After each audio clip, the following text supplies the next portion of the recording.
Hi hello नमस्कार 95 माय F वर तुम्ही आरजे अमृतसोबत आहात आणि दरवेळी आपण माय एफ वर वेगवेगळ्या क्षेत्रातल्या लोकांशी भेटतो, त्यांच्यासोबत गप्पा मारतो आणि त्यांच्या क्षेत्राविषयी जाणून घेतो आणि त्यांच्या प्रवासाविषयी एकंदर आपण जाणून घेत असतो. आणि असंच एक व्यक्तिमत्व ज्यांनी शून्यातून विश्व निर्माण केलंय किंवा अत्यंत हालाकीच्या परिस्थितीतून त्या गोष्टीची जाणीव ठेवत आपल्या शिक्षणाच्या आपल्या ज्ञानाच्या जोरावर आपली एक वेगळी ओळख सोलापूर शहरामध्ये बनवली आहे, असे डॉक्टर श्रीकांत माकम सर आता आपल्यासोबत आहेत.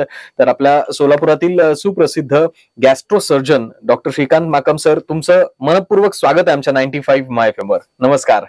नमस्कार. तर सर, मी सगळ्यात पहिल्यांदा एक रिक्वेस्ट करेन छोटीशी, की तुमची एक छोटीशी ओळख आमच्या सगळ्या लिस्नर्सना प्लीज आपण करून द्यावी.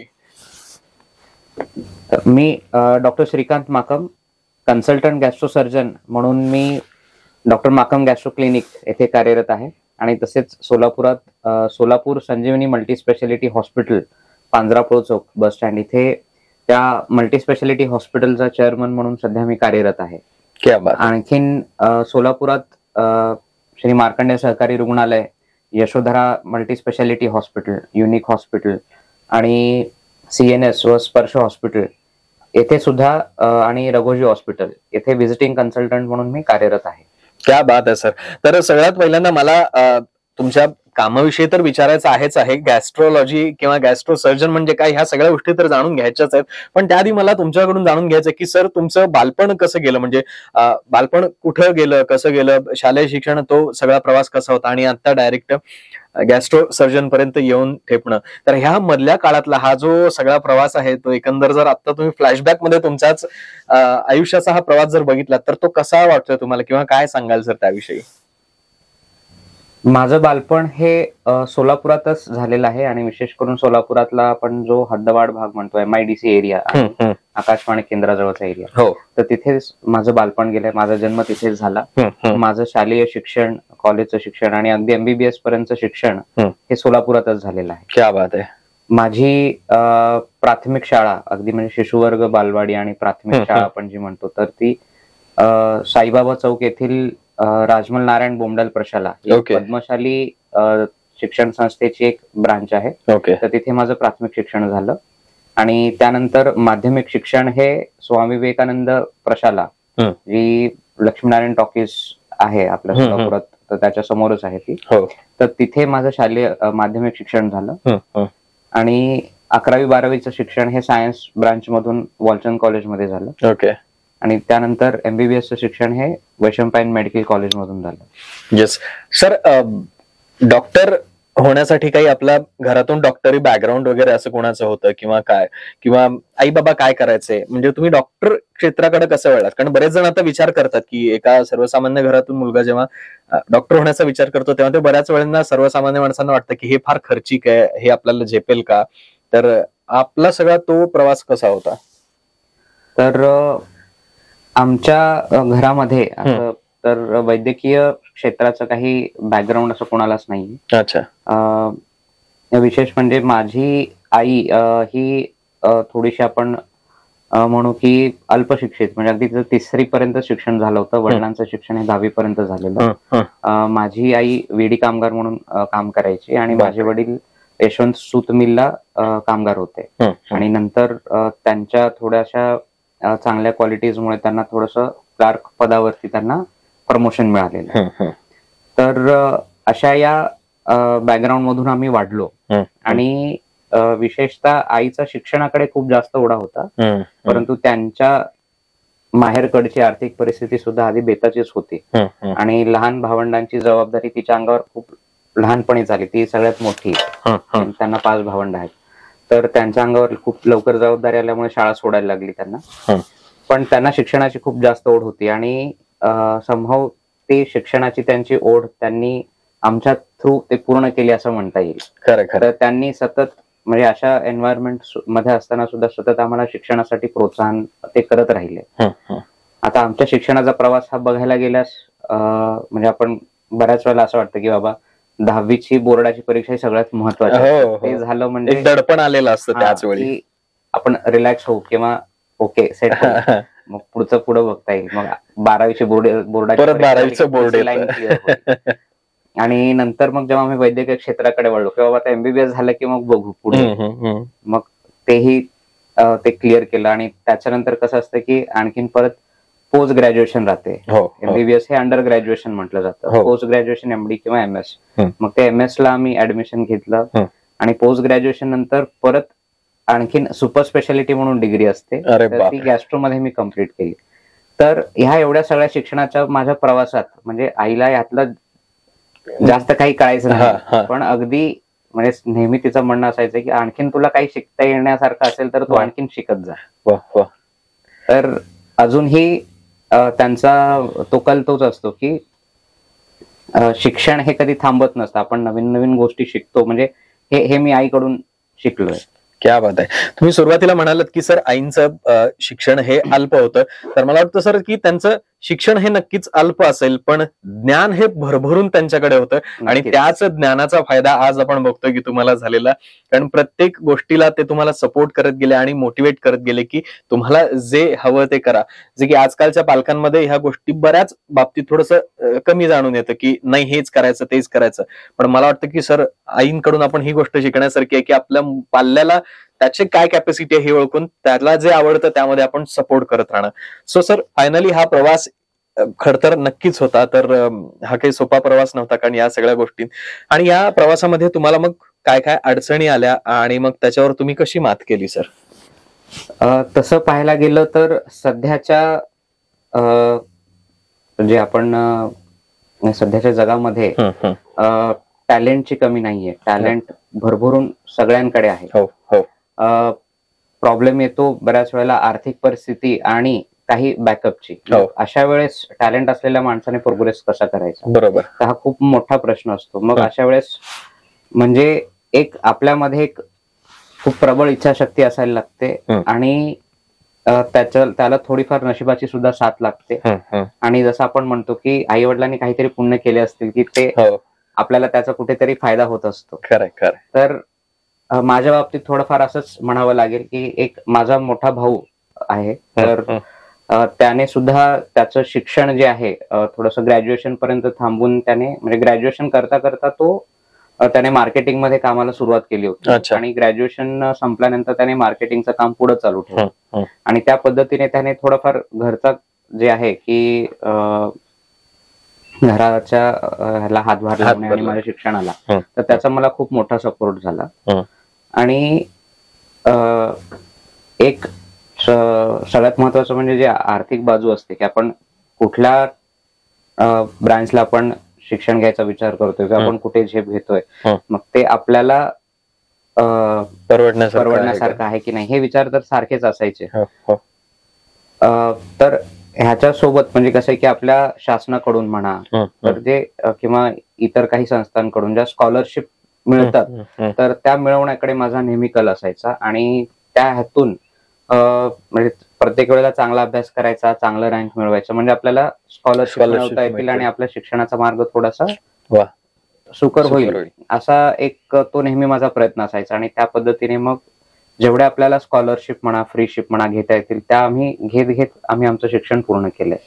सर खरं तर आणखीन एक प्रश्न पर्सनल थोडासा विचारायचा आहे, पण मला तत्पूर्वी आता हे विचारायचं की हा सगळा प्रवास एवढ्या कष्टातून आणि एवढ्या सगळ्यांच्या प्रेरणेतून इथपर्यंत तुम्ही आलात आणि आज गॅस्ट्रो सर्जन म्हणून तुमची सोलापूरमध्ये ओळख आहे. तर बेसिकली गॅस्ट्रो सर्जन म्हणजे काय असतं सर नेमकं, आम्हाला जाणून घ्यायला आवडेल सर. काय गॅस्ट्रो सर्जनचं काम असतं किंवा गॅस्ट्रो सर्जन हे काय करतात सर? तर अगदी साध्या उदाहरणांमधून सांगायचं झाल्यास तर जसं आपण मेंदूचे डॉक्टर जेव्हा आपण विचार करतो की त्याच्यामध्ये न्यूरोलॉजिस्ट येतात आणि न्यूरोसर्जन. तर न्यूरोलॉजिस्ट हे मेडिसिन देण्याचं काम करतात, न्यूरोसर्जन हे सर्जरीचं काम करतात. तसंच हृदयाच्या बाबतीत जसं कार्डिओलॉजिस्ट असतात की ते हार्टचे मेडिसिनचे ट्रीटमेंट करतात आणि कार्डियक सर्जन हे हार्टचे ऑपरेशन करतात. तर तसंच किडनीमध्ये की नेफ्रोलॉजिस्ट जे डायलिसिस संबंधित आणि किडनी प्रत्यारोपणाच्या मेडिसिन संबंधात ते काम करतात. आणि युरो सर्जन की जे किडनीचे ऑपरेशन करणे आणि ट्रान्सप्लांटचे ऑपरेशन करणे, मग हे त्या क्षेत्रामध्ये ते एक्सपर्ट असतात. तर तसं गॅस्ट्रो सर्जरी किंवा गॅस्ट्रो फील्ड जेव्हा येतं तेव्हा गॅस्ट्रोएंट्रोलॉजिस्ट म्हणजे ज्या पोटाचे विकार आहेत त्याच्या दुर्बिणीची तपासण्या आणि दुर्बिणीचे जे एंडोस्कोपी किंवा कोलोनोस्कोपी म्हणतो त्याद्वारे काही उपचार करता येत असतील तर ह्या गॅस्ट्रोएंट्रोलॉजी किंवा मेडिकल गॅस्ट्रोएंट्रोलॉजी या क्षेत्रामध्ये मोडतात. बरोबर. आणि सर्जिकल गॅस्ट्रोएंट्रोलॉजी जे आम्ही आमची जी फील्ड आहे तीच आम्ही गॅस्ट्रो सर्जन असंही म्हणतो. तर सर्जिकल गॅस्ट्रोएंट्रोलॉजी ही फील्ड अशा आजारांसंबंधित रिलेटेड असते की ज्याच्यामध्ये पोटाच्या आजारांमध्ये जास्त करून ऑपरेशन शिवाय पर्याय नसतो. की म्हणजे जिथे बरेच दिवस झाले किंवा वर्ष झाले जिथे मेडिसिन्स घेतात परंतु त्याचा काही रिझल्ट दिसत नाही, अशा वेळेस काही आजार असतात की सर्जरीने बरे होऊ शकतात. मग तेव्हा अशा आजारांचे जे आहे उपचार आम्ही सर्जरीने करतो. मग काही ठिकाणी ते इमर्जन्सी असू शकतात, काही इलेक्टिव्ह असू शकतात. तर हे ऑपरेशन जे आहे की गॅस्ट्रो सर्जन हे ऑपरेशन काही दुर्बिणीने करतात, काही ओपन सर्जरीने. तर ह्याच्यात दुर्बिणीच्या ऑपरेशनला आपण लॅप्रोस्कोपिक सर्जरी म्हणतो. तर गॅस्ट्रो सर्जन हे बऱ्यापैकी लॅप्रोस्कोपिक सर्जरीज करतात. अच्छा. आणि गरज लागल्यास तशी ओपन सर्जरी सुद्धा आपण करतो. क्या बात आहे. तर बेसिकली एक तर कळायला की गॅस्ट्रोएंट्रोलॉजिस्ट आणि गॅस्ट्रो सर्जन यामध्ये काय फरक असतो आणि तुम्ही आहात गॅस्ट्रो सर्जन. तर तुम्ही मगाशी आता बोलता बोलता सांगितलं की सर पोटाचे आजार असतात आणि मग काही बरे होणारे असतात आणि काही ऑपरेशन करायची गरजच भासते त्याला. तर या सगळ्यांमध्ये अगदीच म्हणजे मला बेसिक विचारायचं आहे की पोटाचे कोणकोणते आजार असतात आणि मग त्या प्रत्येक आजाराचं निदान हे सारखंच असतं का प्रत्येकाचं निदानही वेगळं असतं आणि मग त्याच्यावर केले गेलेले उपचार कसे असतात? जसं की तुम्ही म्हणालात की काही आजारांमध्ये सर्जरी करायला लागते आणि काही याच्यामध्ये एंडोस्कॉपीद्वारे सर्जरी होते. तर थोडंसं याबद्दल आम्हाला विस्तृत सांगा ना सर प्लीज. तर आपण पोटाच्या आजारांमध्ये जर लक्षणांचा आपण जर आधी विचार केला तर बऱ्यापैकी कॉमन लक्षणं असतात की म्हणजे पित्ताचा त्रास होणे आपण जे म्हणतो की पित्ताचे ढेकर येतात किंवा जेवण जात नाही किंवा पोटात दुखणे किंवा जेवल्यानंतर पोट फुगणे किंवा उलटी होणे किंवा पोट साफ न होणे आणि कधी कधी म्हणजे जुलाब वगैरे लागणे. तर असे विविध प्रकारचे त्रास राहू शकतात. कधी कधी रक्ताची उलटी होणे किंवा रक्ताची संडास होणे किंवा भूक कमी लागणे, अचानक वजन कमी होणे. तर हे पोटाच्या आजारांची लक्षणं आहेत. तर ह्याच्या मागे कुठला आजार दडलेला आहे तर ते आपण एक एक म्हणजे पेशंटची हिस्ट्री डिटेलमध्ये आपण घेतो आणि त्याच्यावर काही तपासण्या करून त्याचं निदान करतो. तर जर अन्ननलिकेपासून आपण सुरुवात केली तर अन्ननलिकेमध्ये साध्या आजारांमध्ये जे आपण काही म्हणतो इसोफेजल मोटिलिटी डिसऑर्डर्स असे राहतात, साधे इन्फेक्शनचे प्रकार राहतात. किंवा मोठ्या आजारांमध्ये जर विचार केला तर अन्ननलिकेचे काही असे डायव्हर्टिक्युलाय म्हणतो की पाउचिंग होतात, आउट पाउचिंग. त्याला एखादा अशी सॅक ऍडिशनली नॅचरली तयार होते की ज्याच्यामध्ये फूड जाऊन अडकतं. आणि काही ठिकाणी त्याचे कॅन्सर वगैरे होणे, अल्सर्स होणे. तर असे वेगवेगळे आजार राहतात. तर एंडोस्कोपीद्वारे ह्या आजारांचं बऱ्यापैकी निदान होतं. आणि काही आजारांमध्ये म्हणजे जसं आपण समजा गॅस्ट्रो इसोफेजियल रिफ्लक्स म्हणतो की ज्याच्यामध्ये पोटातले कंटेंट हे अन्ननलिकेमध्ये येतात, म्हणजे उचमळल्यासारखं होतं आपण म्हणतो किंवा खाल्ल्यानंतर थोडीशी करपट ढेकर येते. तर शक्यतो हे मेडिसिनद्वारे कमी होतात. अच्छा. आणि काही अल्सर्स वगैरे राहतात ते सुद्धा मेडिसिनद्वारे कमी होतात. परंतु अशा ठिकाणी एखादी गाठ वगैरे असेल तर ते ऑपरेशन करून क्लिअर करायला लागतं.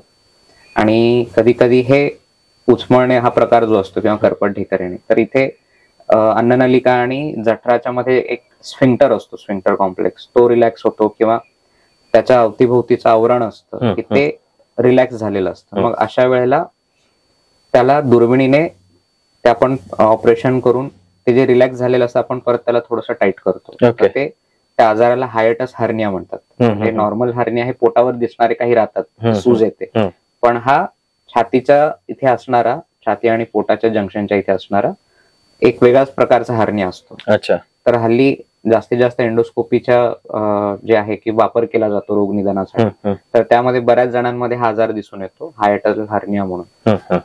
तर बऱ्यापैकी अगदी म्हणजे 100 जणांना जर असा त्रास असेल तर त्यामध्ये 70 ते 80 लोकांना औषधांवरती आणि पथ्य जर व्यवस्थित त्यांनी पाळले तर त्यावरच त्यांना बरं वाटतं. काही लोकांना त्याच्यामध्ये ऑपरेशन लागू शकतं. येस. आणि अकेलेजा कार्डिया म्हणून एक आजार असतो की ज्याच्यामध्ये जेवण हे छातीमध्ये अडकून राहतं. भरपूर पाणी पिल्यानंतर ते खाली सरकतं. मग तिथे हा स्फिंक्टर जास्त टाईट असतो. मग तेव्हा तो ऑपरेशन करून त्याला आपल्याला रिलॅक्स करायला लागतं, तर ते लॅप्रोस्कोपीद्वारे होते.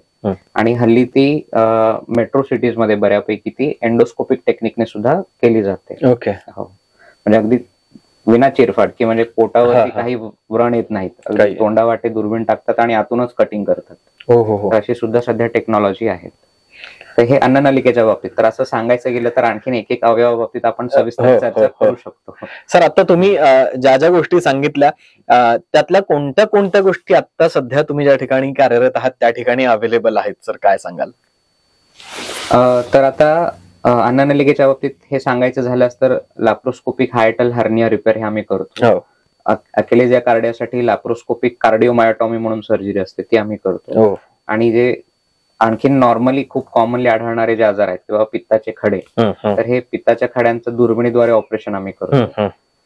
आणि आधी एखाद्या काही वर्षांपूर्वी म्हणा किंवा एक म्हणजे एक डिकेड बॅक, की बऱ्याच वेळेला काय व्हायचे, पित्ताशयाचे ऑपरेशन हे ओपन टेक्निकने जास्त करून व्हायचे, चिरफाड करून. आणि ह्याच्यामध्ये कधी कधी इमर्जन्सीत करायला लागतं, की पित्ताशयाला सूज असते, खडा अडकलेला असतो, पित्ताशयामध्ये पू होतो किंवा पित्ताशय कधी कधी फुटतो. तर अशा वेळेस तर म्हणजे डायरेक्ट ओपन सर्जरीज हा ऑप्शन ठेवतात बऱ्याच वेळेला.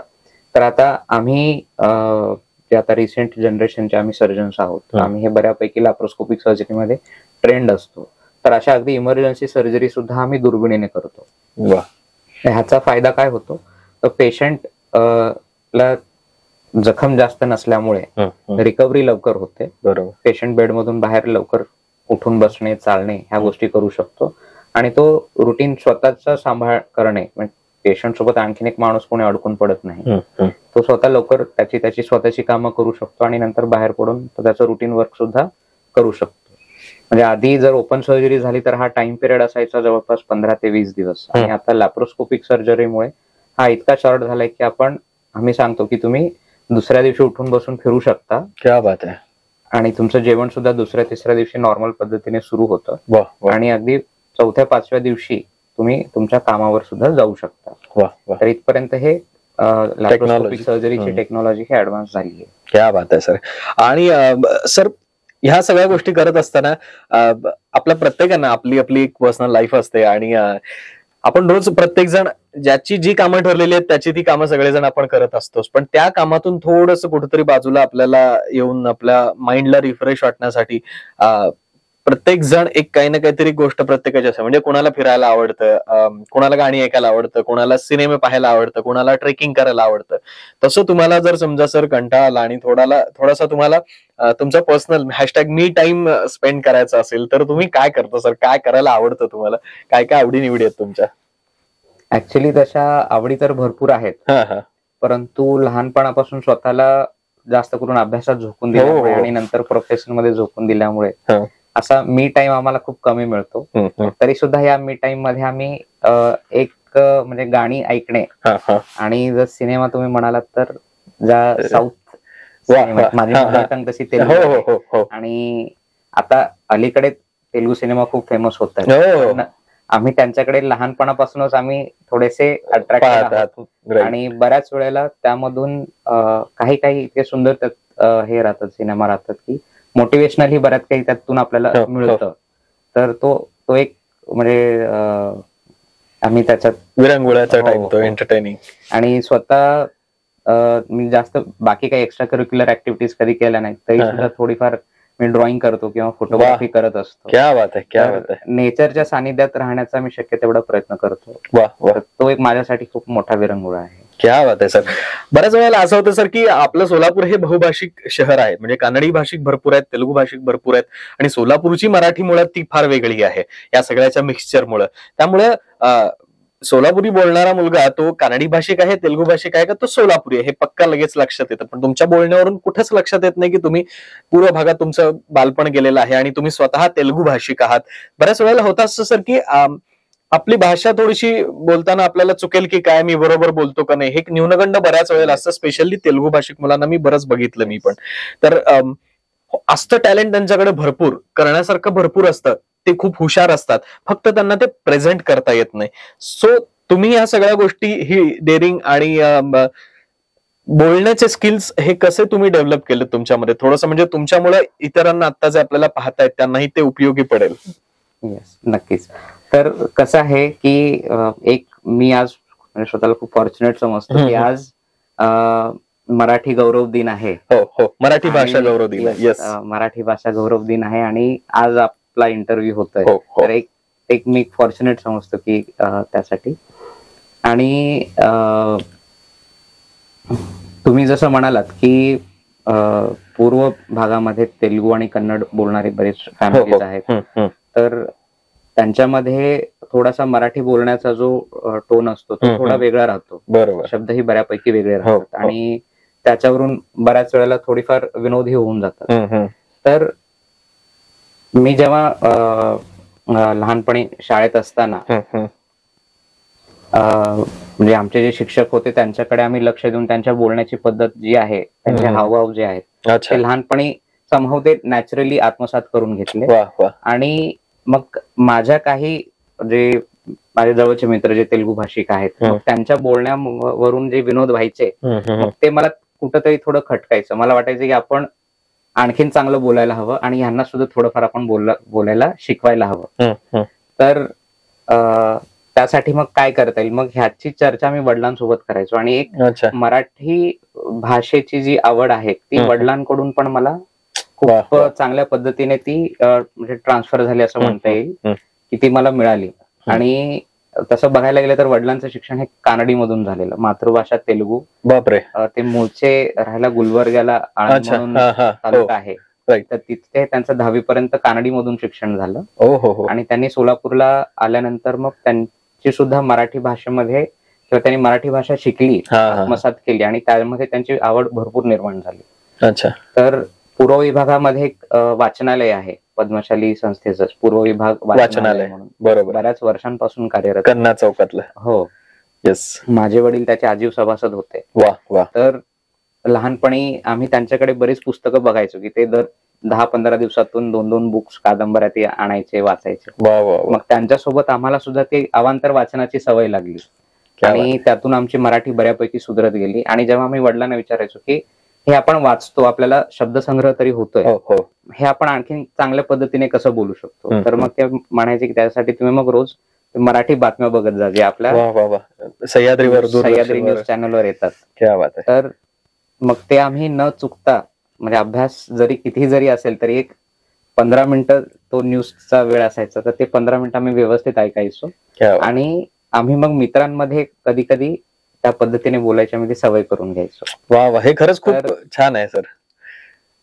तर ते माझ्यासाठी एक म्हणजे अचिव्हमेंट आहे. बरोबर. की म्हणजे पर्सनली सांगायला गेलं तर की मला कुठल्या एखाद्या मिळणाऱ्या अवॉर्ड पेक्षा किंवा मला कुठे मिळणाऱ्या मार्क्स पेक्षा की तेलुगू भाषिक असून मराठी चांगल्या पद्धतीने बोलू शकतो आणि मी महाराष्ट्रात राहतो आणि मी चांगल्या पद्धतीने मराठी बोलतो, ह्याचा मला खूप मोठा अभिमान आहे. एक्झॅक्टली. मला तर वाटतं की सर, सुदैवानं तुम्ही इतके नशिबान आहात की तुम्हाला फक्त मराठी भाषा आलेली नाही, एकूण मला वाटतं वडिलांकडून कानडी भाषा पण तुम्हाला अर्थात येत असेल अशी आशा वाटते मला.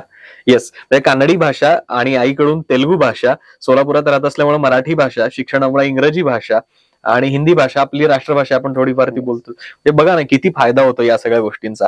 आणि जसं की आता सर तुम्ही म्हणालात बोलता बोलता की वाचनामुळे किती माणूस बदलतो किंवा काय फरक माणसाच्या आयुष्यामध्ये पडू शकतो, तर त्याचं एक उत्तम उदाहरण खरं तर तुम्ही आहात सर. या सगळ्या प्रवासामध्ये तुम्ही ज्या परिस्थितीतून शिक्षण घेतलात आणि ज्या परिस्थितीतून आज इथपर्यंत पोहोचलात, अर्थात त्या सगळ्या गोष्टींची जाणीव हे तुमच्या बोलण्यावरून लक्षात येतं सर. तर तुमच्या ह्या प्रवासामध्ये, व्यावसायिक प्रवासामध्ये असे अनेक केसेस असतील म्हणा की ज्या तुमच्या आठवणीतल्या आहेत, तर अशी आत्ता इथं शेअर करण्यासारखी आणि तुमच्या लक्षात असलेली एखादी आठवणीतली केस कोणती आहे का सर? तशी एक म्हणजे नुकतीच आता आम्ही एक चॅलेंजिंग केस केलेली एक मागच्या 6 महिन्यामध्ये. तर विजापूरकडून आलेली एक 27 वर्षाची तरुणी होती. तर त्यांची सेकंड प्रेग्नन्सी होती, 7 महिन्याची. आणि त्यांची आधीची हिस्ट्री अशी एक होती की जसं आता आपण म्हटलं की हायटल हर्निया, तर तसा त्यांना एक त्या रिजन मध्ये डायफ्रामॅटिक हर्निया आपण म्हणतो. डायफ्राम म्हणजे छाती आणि पोटातला पडदा, तर त्याच्यामध्ये त्यांना गॅप होता बऱ्यापैकी. तर त्यांचं ते ऑपरेशन एक 4 वर्षाखाली त्यांचं झालेलं हम्म. डायफ्रॅग्मॅटिक हार्नियासाठी. हम्म. आणि नंतर त्यांची एक प्रेग्नन्सी व्यवस्थित झाली. दुसऱ्या प्रेग्नन्सी मध्ये त्यांना उलट्यांचा त्रास होत होता. हम्म. मग हे प्रेग्नन्सी रिलेटेड उलट्या असतील असं समजून त्यांची ट्रीटमेंट चालू होती. पण हम्म. जसं जसं उलट्या वाढायला लागल्या मग त्यांना थोडंसं हायर सेंटरला त्यांना पाठवण्यात आलं की हे उलट्या कमी होत नाहीत म्हणून. आणि मग इथे सोलापूरला ते आल्यानंतर त्यांची अशी अवस्था होती की एकतर प्रेग्नंट, त्याच्यामध्ये कंटिन्यू उलट्यांमुळे त्यांच्या शरीरातलं पाणी खूप कमी झालं होतं. अगदी त्यांचा बीपी लागत नव्हता, त्या शॉक मध्ये होत्या. तर अशा वेळेस इनिशियली अटेंड करणाऱ्या डॉक्टरांनी लगेच त्यांचे प्राथमिक ज्या काही तपासण्या असतात त्या पाठवून ट्रीटमेंट अगदी चांगल्या पद्धतीने त्यांनी सुरू केली. आणि त्यांच्या तपासण्या केल्यानंतर लक्षात आलं की तो जो डायफ्रॅग्मॅटिक हार्निया होता तो परत झालाय. ओके. आणि त्यातून बऱ्यापैकी जठराचा भाग हा छातीमध्ये आलाय आणि ते पूर्ण डाव्या फुफ्फुसाला दाब देत आहे. त्याच्यामुळे पेशंटला श्वास घ्यायलाही त्रास होतोय, उलटाही होत आहे, जेवणही जात नाहीये. मग आता करायचं काय की आता हे तर खूप डिफिकल्ट सिच्युएशन, क्रिटिकल केस. आणि ह्याच्यामध्ये बघायला गेलं तर पेशंटचं ऑक्सिजन ही कमी होतंय, बीपी ही कमी आहे. तर हे अशा वेळेस तातडीने ऑपरेशन करून ती जी जठर आणि आतडी वरती सरकली तिला परत नॉर्मल पोझिशन मध्ये आणणं गरजेचं होतं. पण त्याच वेळेला ती 7 महिन्यांची प्रेग्नंट असल्यामुळे मग ते आता बाळासाठी मग काय करायचं तोही खूप मोठा प्रश्न होता. आणि अशा अवस्थेमध्ये म्हणजे प्रेग्नन्सी ठेवून ऑपरेशन करणं अवघड होतं. त्यामुळे डिलिव्हरी करायला पाहिजे, ऑपरेशनही करायला पाहिजे. मग आपल्याला समजा बाळाला वाचवता नाही आलं तर आईला तरी वाचवता येईल का, हा सुद्धा खूप मोठा चॅलेंज होता, म्हणजे दोन्हीकडे. तर आमच्या आता हे एकट्याचं तर काम नसतं की हे अशा ज्या केसेस असतात ह्याच्यामध्ये आम्हाला म्हणजे अगदी छोट्या केस पासून मोठ्या केसमध्ये पूर्ण टीमला आम्हाला इन्व्हॉल्व्ह करायला लागते. आणि ह्याच्यामध्ये खूप मोठी टीम तयार झाली की आता कुठल्या कुठल्या स्टेपला कुठल्या डॉक्टरांनी काय करायला पाहिजे. मग त्याच्यामध्ये फिजिशियन आले, कार्डिओलॉजिस्ट आले, गायनेकोलॉजिस्ट, भूलतज्ञ आले, आयसीयूचे इंटेन्सिव्हिस्ट डॉक्टर आले, फुफ्फुसांचे डॉक्टर. तर ह्या सगळ्यांनी आम्ही बऱ्यापैकी चर्चा करून आम्ही एक प्लॅन ठरवला. नातेवाईकांना तो सांगितला की आपण पेशंटला ऑपरेशन थिएटरमध्ये नेऊन भूल द्यायची, डिलिव्हरी करून घ्यायची सीझरने, नॉर्मल तर होणार नाही. तर ती झाली की प्रॉपर त्यांना ऑपरेशन करून म्हणजे चिरफाड करून पोट उघडून त्या आपण आतड्यांची कंडिशन बघणार आणि त्या हार्नियाचं सुद्धा आपण आतल्या हार्नियाचं ऑपरेशन करणार. मग ह्याच्यामध्ये पेशंटला ऑपरेशन नंतर आयसीयू लागेल, मग तिची तिथून पुढे रिकव्हरी कशी होईल आम्ही गॅरंटी देऊ शकत नाही. बाळाचं पण 7व्या महिन्याला डिलिव्हरी होते, त्याची आपण त्यालाही आयसीयू मध्ये शिफ्ट करणार, पण त्याची गॅरंटी देऊ शकत नाही. आमच्याकडून ट्रीटमेंट आम्ही व्यवस्थित करू. मग अशा वेळेस नातेवाईकांकडून सुद्धा म्हणजे त्यांची आर्थिक बाजू जेमतेम होती. आम्ही सुद्धा त्यांना आश्वासन दिले की हे ह्याच्यामध्ये असं काही आम्ही जास्त काही फीज वगैरे अशा आम्ही काही अपेक्षा करणार नाही. आम्ही रुग्णासाठी आपण काय म्हणू की चांगले प्रयत्न करून त्यांना वाचवायचा प्रयत्न करू, ते आपली प्रायोरिटी आहे. तर त्याचा तुम्ही जास्त विचार करू नका. तर त्यांनी सुद्धा मग होकार दर्शवला. तर ती खूप मोठी गोष्ट होती की अशा वेळेस त्यांनी खूप मन सपोर्ट करून ते सपोर्ट करणं आणि ह्या गोष्टींसाठी तयारी दर्शवणं. तर त्यांची ती तयारी झाल्यानंतर आम्ही ऑपरेशन केलं. भूलतज्ञांचा खूप मोठा रोल होता की पेशंटचा ऑक्सिजन, बीपी सगळं मेंटेन ठेवणे पूर्ण ऑपरेशन होईपर्यंत. तर ते त्यांनी खूप सुंदररित्या पार पाडलं. गायनेकोलॉजिस्टने अगदी 10 मिनिटांमध्ये सीझर करून मोकळं केलं. मग मी आणि माझ्यासोबत आणखी एक सर्जन होते, डॉक्टर रोहन खैराटकर म्हणून. तर आम्ही ते ऑपरेशन करताना जेव्हा ते ओपन केलं तेव्हा असं लक्षात आलं की जठर आणि छोट्या तडी दोन्ही वरती गेल्या होत्या, त्या आम्ही रिड्यूस केल्या सावकाश. त्या खाली आणल्यानंतर असं दिसलं की जठर हे काळं पडलंय, त्याचा ब्लड सप्लाय थांबून तो पूर्ण खराब झाला होता. मग जठर हा तर खूप महत्वाचा पार्ट आहे,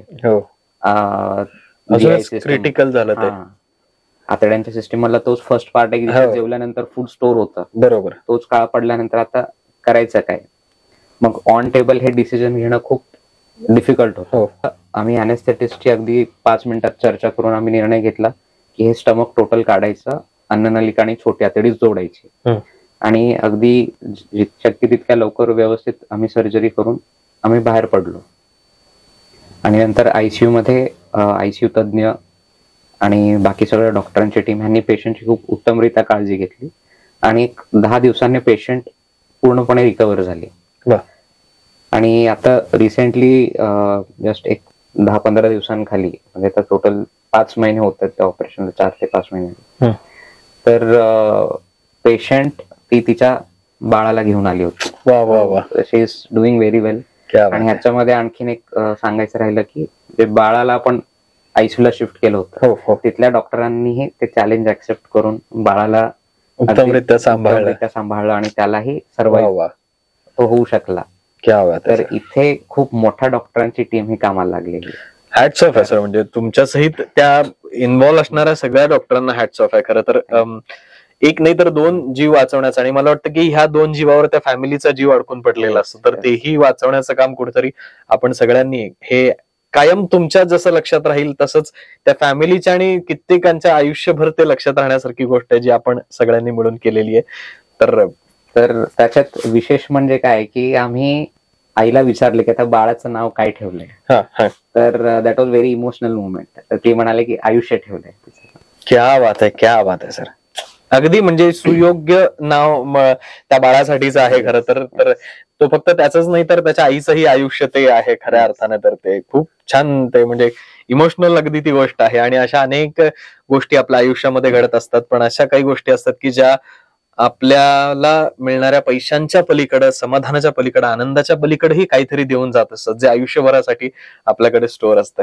सो वेल, थोडंसं पुढे जाऊयात आपण या गोष्टींमध्ये. खूप छान वाटलं पण सर हे खरंच ऐकून, आणि अगदी म्हणजे आम्हालाही अंगावर काटा आला ते सगळं ऐकत असताना. तर या सगळ्यांमध्ये सर, जसं आपण इतक्या साऱ्या परिस्थितीतून आज इथंपर्यंत झेप घेतलेली आहे, तर मला वाटतं की सर, फक्त पूर्व भागातलेच तेलुगू भाषिकच नाही तर सोलापुरातले असे अनेक तरुण आहेत ज्यांची परिस्थिती नसते पण त्यांच्याकडे शिकण्याची जिद्द प्रचंड मोठ्या प्रमाणात असते. तर अशा सगळ्या आपल्या ऐकणाऱ्या श्रोत्यांना, लिसनर्सना, बघणाऱ्या व्ह्युअर्सना आपण काय आवाहन करू इच्छिता, आणि जाता जाता आपण काय मेसेज आपण सगळ्यांना देऊ इच्छिता सर? तसं अगदी संक्षिप्त मेसेज देणं सुद्धा खूप अवघड काम आहे. तर त्यातल्या त्यात म्हणजे मी एक म्हणेल की मी माझे थोडेफार लाईफ प्रिन्सिपल्स थोडेसे मी डिसाईड केले, त्याच्यावरती मी काम करत असतो. आणि जसं जसं आपण आपल्या म्हणजे एज्युकेशन मध्ये आम्ही पुढे आलो, प्रोफेशन मध्ये पुढे चाललो, आमच्या अनुभवावरती आम्ही स्वतःचे काही प्रिन्सिपल्स आपण बनवत जात असतो. तसे काही माझे जे पर्सनल काही प्रिन्सिपल्स आहेत ते मी थोडेसे शेअर करतो. की एक म्हणजे आपण जे काही गोष्ट करतो ती प्रामाणिकपणाने करायची, आणि सेकंड की आयुष्यामध्ये अप्स अँड डाऊन्स तर सगळ्यांनाच येत असतात.